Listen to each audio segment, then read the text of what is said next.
So for a lot of people who take up tennis as an adult, so they didn't play as a junior, they didn't compete as a junior, they probably have some aspiration to play competitively.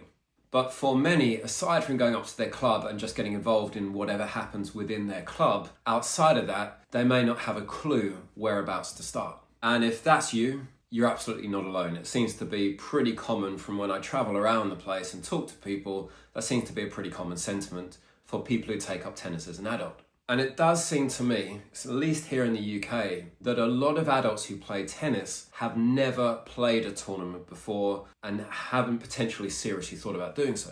But for me, the fantastic thing is you don't need to be an experienced tournament player to play tournaments. You just have to understand how to get started and what really to expect and where it's going to take you.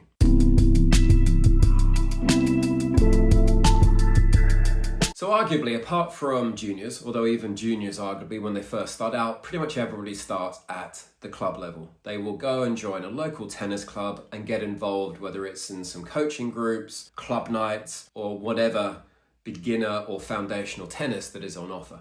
As they progress within the club, they'll probably find people to play tennis with socially. They'll probably get involved in, for adults, a lot of doubles, club doubles. They'll get maybe into singles where they're playing matches against people within the club. They may even have a singles ladder within the club. And what they find is they get into kind of this real comfort zone where they learn to consistently compete at club level, and they will get comfortable with the idea of playing competitive tennis within that club environment. But then there does come a point, and again, having spoken to people do tend to find those who want to take it a bit more seriously, they can quickly outgrow what is available just within the club. And then they start saying, what's actually available for me? I might see that juniors are out there playing tournaments. I might have seen a tournament at the club, or I'm aware that there are these competitive events that exist, but they maybe don't know where to start. Well, at least here in the UK, we have the local leagues, which is pretty much a grade 7, and it's typically, I think, about a 2-month ladder effectively, where you're going to play different people from different clubs around your area who have signed up to play in these leagues.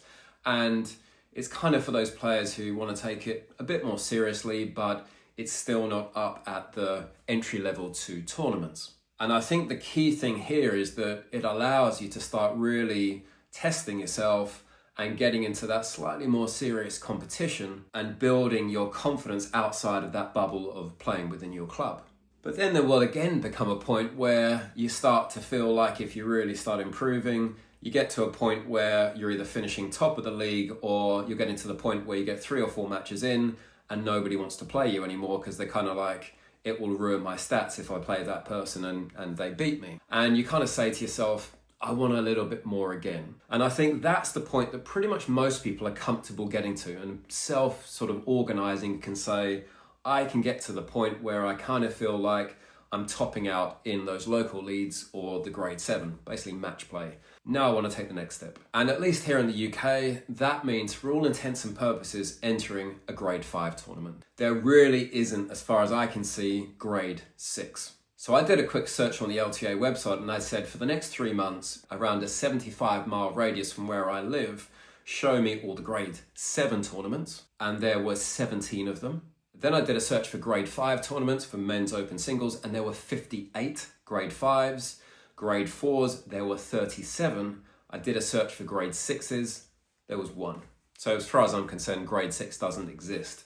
So you're probably going to be looking around for a grade 5 tournament. And that's classified as a local level tournament. Grade 4 would be going up to county level. Now for me, this is now where it gets a little bit tricky, because you would think that you naturally sort of have this progression where you're going to go into grade 5s and you're going to be playing people of a very similar standard. That used to be how it was back in the 90s when I grew up in tennis. There was one tournament and you had sheets, which was basically you got assigned to a sheet based on your rating. So you would only play people of a similar rating. If you won, you got to go up to the next sheet and play people that were better than you. Now, a grade 5 is literally first come, first served.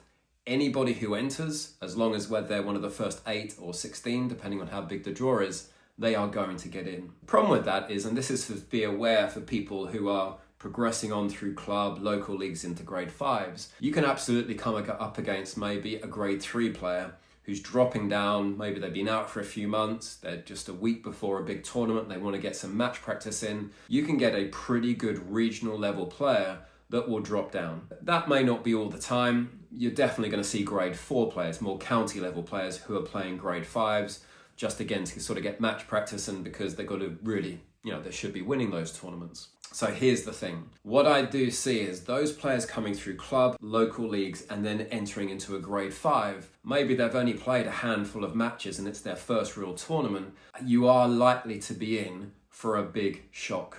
And I've seen this myself. I've played people who've come along and they've stepped up from club, and I don't think they quite realised that going from, let's say, grade 7 to even grade 5 is a big jump. You will come up against people who are training 3 to 4 times a week or even more. You will come up against a lot of juniors or people like myself. Well, while I'm not a fantastic player, I train a lot. And what I've heard from people is they didn't quite appreciate what the step up would be. So the bottom line is, don't enter into your first tournament thinking everything rests on this. If I don't get some wins, I've got to go home with my tail between my legs and then feel embarrassed because people are going to say, you couldn't even win a match at a grade 5. I would say go in and say, maybe make the commitment, say this year, I'm going to enter 6 tournaments, one every 2 months, and I don't care what happens. I'm just going to go along and learn, find out what it's about, and maybe by my 6th one, that's when I really want to get some runs on the board and start getting some really good wins, maybe win through a couple of rounds, who knows, even win a tournament. To that point, I think having that mindset and that goal, I've unfortunately played people that I have gone on and in the nicest possible way, thrashed them in about 15 minutes. And there's something about, like, I'm quite keen to say to people, do not judge yourself on this result. I play a lot. If you're just stepping up, the result's a little bit inevitable. Carry on. But unfortunately, you do get the feeling like they turn around and they go, yeah, nice words. I am never doing this again. I feel so bad. The one thing I also don't like to see is when people apologize to say, I'm sorry that I wasn't very good. And I'm like, do not apologize. Number one, I want to beat you. But number two, everybody started there. Everybody. There's not a person on this planet that was good at tennis before they started playing tennis. They all had to improve. And as every tennis player will say, every tennis player loses. In every Grand Slam, there is 64 players that go home without winning a match. So I think the key takeaway from this is that, unfortunately, the pathway isn't always exactly clear and it's not always linear, and sometimes it doesn't seem fair when you enter your first grade 5 and you're up against the number 1 seed who happens to be a really good grade 3 player and you get thrashed in 10 minutes and then you think to yourself, I don't care if I've got 2 consolation matches, I'm going home and I'm never doing this again. That can absolutely happen. For me, starting playing tournaments should be the start of a journey. Do expect if you make that jump to start playing tournaments, grade 5s, or if you're feeling really plucky, go for a grade 4, do expect there to be a jump up in standard from, let's say, club or grade 7s. It will be a big jump. However, embrace your losses, always learn. I like to always take home 3 things I did well, 3 things I need to improve upon, and keep building. Everybody starts somewhere, and people who start and build usually go somewhere. So maybe if you're an adult who's taken up tennis as an adult, maybe you have entered some grade 5s and you've thought to yourself, wow, that wasn't quite what I expected, but maybe you've pushed on. Or maybe you're a person who's thinking about doing it and saying, what should I do? How should I approach this? Maybe put your thoughts in the comments and see. Seems like more and more people are commenting with each other now, which is fantastic. So let's share knowledge and see if we can help each other along.